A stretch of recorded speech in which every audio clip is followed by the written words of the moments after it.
Kurak salo Agurtola town holo kaisa panda songsa jaka Boduali bidansabani maidamik te ucho maidamik amjomung rinai borkhoro kaham surangnai jogrogno khaksangma yafar jaka BJP town Boduali mondolni bakhaktui aro nogra ingui manjaka hasteni mantri okra Dr. Manik Saha amjaini nokhoroksa MLA bonokari tebu manjaka mondolni tangphang Semal Kumar De Sodor amjaini tangphang Osim Bhattacharya chubanai Ojit Mollik Rotna Dotto nokari te kubuni adongrok maidamik te ucho maidamik amjomung bo puila beramni ingnai rongno Dini khaksangma yafar jaka aro koknarak thani teni mantri okra Dr. Manik Saha saka surangnai jogrongno norongno kaisano kok sanai hinoi norongni simung mungno tinango kaham samungo thepadi hinoi mung surungmung simungno kaham samungo thepakai chung tebo buskango himai mannai hinebo saka botebo saka Tripura hasteni surangnai jogrongni thani rungmung simung ni bial kurui phiaba borokno kaham samungo sebrina nangnai hinebo hasteni mantri okra Dr. Manik Saha saka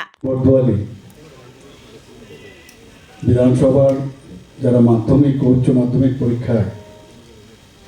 যারা সফল হয়েছেন ছাত্রছাত্রীরা তাদের যে সম্বর্ধনা অনুষ্ঠান ৮ নং বর্দোয়ালি মণ্ডলের উদ্যোগে সেই উপলক্ষে আমাদের মাঝে উপস্থিত আছেন যিনি একটু আগে ওনার মূল্যবান বক্তব্য আমাদের সঙ্গে রেখেছেন সদর আরবান ডিস্ট্রিক্টের সম্মানিত সভাপতি শ্রী অসীম ভট্টাচার্য মহোদয় উপস্থিত এই মণ্ডলের সম্মানিত সভাপতি শ্রী সমল কুমার দেব মহোদয় উনি ওনার স্বাগত ভাষণ আমাদের সামনে রেখেছেন এখানে সমস্ত কর্পোরেটররা এখানে উপস্থিত আছেন শ্রী অভিজিৎ মল্লিক শ্রী অলোক রায় শ্রীমতী রত্না দত্ত মহোদয় শ্রীমতী জাহ্নবী দাস চৌধুরী শ্রীমতী শম্পা সরকার চৌধুরী এবং এখানে বর্দোয়ালি মণ্ডলের যারা বিভিন্ন স্তরের পদাধিকারীগণ উপস্থিত আছেন গার্জিয়ানরা এখানে উপস্থিত আছেন এবং যাদের জন্য আজকের এই অনুষ্ঠান প্রিয় ছাত্রছাত্রী এবং আমার প্রিয় সাংবাদিক বন্ধুরা সবাইকে আমি হার্দিক অভিনন্দন ও শুভেচ্ছা আমরা অনেক কিছুই দেখছি এবং শিখতে চেষ্টা করছি আমার পূর্ববর্তী বক্তা বলেছেন আমরা সবাই জানি মাননীয় প্রধানমন্ত্রীজি পরীক্ষা পে চর্চা এই অনুষ্ঠান একটা করেছিল নিশ্চয়ই আপনাদের মনে আছে পরীক্ষাকে চ্যালেঞ্জ হিসেবে নেওয়া এটা টেনশনের যাতে বস্তু না হয় সেই দিকে উনি সবসময় চিন্তা করতেন প্রতি অনেক বছর ধরে উনি এটা করছেন এবং আমরাও সেটাকে শুনতাম দেখতাম বিভিন্ন স্কুলে আমাদের উপস্থিতি ছিল টিভির মাধ্যমে উনি কিভাবে মানুষকে যারা স্টুডেন্টরা আছেন তাদের যে স্ট্রেস থাকে তার থেকে কিভাবে মুক্ত রাখা যায় পরীক্ষার ক্ষেত্রে পরীক্ষার সময় সেই ব্যবস্থা উনি করেছেন এবং আগামী দিনেও করবেন তো এই ধরনের তো অবস্থা আমরা আগে কোনোদিন কোনো প্রধানমন্ত্রী যে কেউ দেখিনি এই যে স্ট্রেস রিলিফ করা একটা সাংঘাতিক বিষয় সারা বছর ধরে আজকে এখানে উচ্চ মাধ্যমিকে যারা পাশ করেছেন এখানে মাধ্যমিকে যারা পাশ করেছেন যারা মাধ্যমিকে পাশ করেছেন আরো 2 বছর উচ্চ মাধ্যমিক তো এই তো স্টেপস জীবনের সামনের দিকে এগিয়ে যাওয়ার জন্য দিস আর অল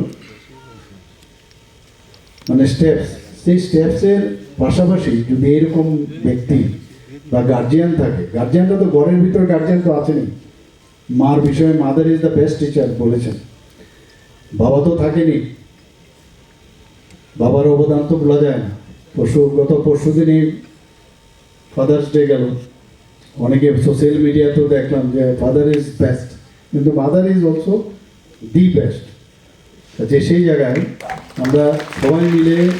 আমার ছেলে মেয়ে ভালো রেজাল্ট করো যার যার মতো করে সবাই চেষ্টা করে যে যে জায়গায় থাকুক তো আজকে যারা এখানে 60% উপরে যারা পেয়েছে এই ৮ নং বর্দোয়ালি বিধানসভার অন্তর্গত 60% উপর থেকে যারাই পেয়েছে তাদেরকে আমি এই যে সাফল্য ওরা পেয়েছে আন্তরিক শুভেচ্ছা ও ধন্যবাদ জ্ঞাপন করতে চাই। যারা 60%-এর নিচে পেয়েছে এর অর্থ এই না যে অসাফল্য করে সাফল্য পায়নি, তারাও পেয়েছে, কিন্তু জায়গার কারণে আমাদেরও লিমিটেশন করতে হয়। তাদেরকেও আমরা শুভেচ্ছা জানাতে চাই, মন খারাপের বিষয় নয়। এবং ভালো মানে পরীক্ষায় ভালো রেজাল্ট করলে আগামী দিনে একদম ভালো হবে, এরকমও আমরা বাস্তব জীবনে আমরা দেখেছি। অনেকে কম নম্বর পেয়েও বাস্তব জীবনে অনেকে ভালো করেছে। কাজে ধৈর্য এবং যদি অধ্যবসায় থাকে তাহলে যে সমস্যাটা আছে তার থেকে বেরিয়ে আসতে পারে। যারা আজকে মাধ্যমিকে 60%-এর নিচে পেয়েছে, হয়তো আগামী দিনে যখন 12th ক্লাস পাস করবে তারা আরও ভালো রেজাল্ট করতে পারে। তো এই যে একটা কম্পিটিশান, হেলদি কম্পিটিশান, আজকে এই সংবর্ধনার মাধ্যমে আমরা কিন্তু একটা কম্পিটিশন ছুড়ে দিলাম। যারা কম পেয়েছে, অনেকে পেয়েছে যে আমি 99% ভেবেছিলাম, সেখানে 97% পেয়েছি। তো এর মধ্যে একটা কম্পিটিশন আরম্ভ হবে। যারা 60%-এর নিচে আছে তাদের মধ্যেও কিন্তু একটা হেলদি কম্পিটিশন শুরু হবে। এই যে একটা হেলদি বিষয়, সেটাই কিন্তু আমাদের মেইন উদ্দেশ্য, যে স্বাস্থ্যকর পরিবেশ তৈরি করা। এখানে অসীমবাবু বলেছেন, এর সাথে আমি যুক্ত করতে চাই যে মাননীয় প্রধানমন্ত্রী নরেন্দ্র মোদীজি বলছেন যে এমন সব ফ্যামিলির উপর আপনারা নজর রাখুন বা ওনাদের কাছে আহ্বান রাখুন যেসব ফ্যামিলিতে কোনোদিন রাজনীতির নামই ঢুকেনি বা রাজনীতি করেননি, ওইসব ফ্যামিলির থেকে ভালো ভালো যারা ছাত্রছাত্রীরা আছেন তাদেরকে রাজনীতিতে নিয়ে আসার চেষ্টা করুন। উনি অলরেডি আহ্বান করেছেন যত বেশি পড়াশোনায় ভালো বা শিক্ষিত যারা এডুকেটেড ছেলে মেয়েরা রাজনীতিতে আসবে, তত বেশি রাজনীতির যে পঙ্কিল যে অবস্থা তার থেকে অনেকটা আমরা মুক্তি লাভ করতে পারব। এবং অনেক পরিবর্তন এসছে। আগে তো আমরা দিল্লির রাজনীতিও দেখেছি, আমাদের রাজ্যের রাজনীতিও দেখেছি। তো সেই জায়গায় দাঁড়িয়ে আমার মনে হয় এখানে যারা আজকে সংবর্ধিত হবে তাদেরকে আমি একটা কথাই বলবো যে সমাজ ও দেশের উন্নয়নের জন্য আপনাদের যে মেধা এবং জ্ঞান ও বুদ্ধি, সেটার সঠিক ব্যবহার আপনাদের করা উচিত। আমরা অনেক এখানে তো ক্লাব কালচার আছে, আমরা সবাই জানি। বিভিন্ন জায়গায় ক্লাবে আমি যখন যাই বা আমি নিজেও ক্লাবের সাথে যুক্ত ছিলাম,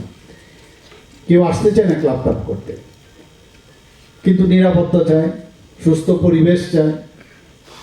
এখন কিন্তু দেখা যায় অনেকটা আগের থেকে অনেকটা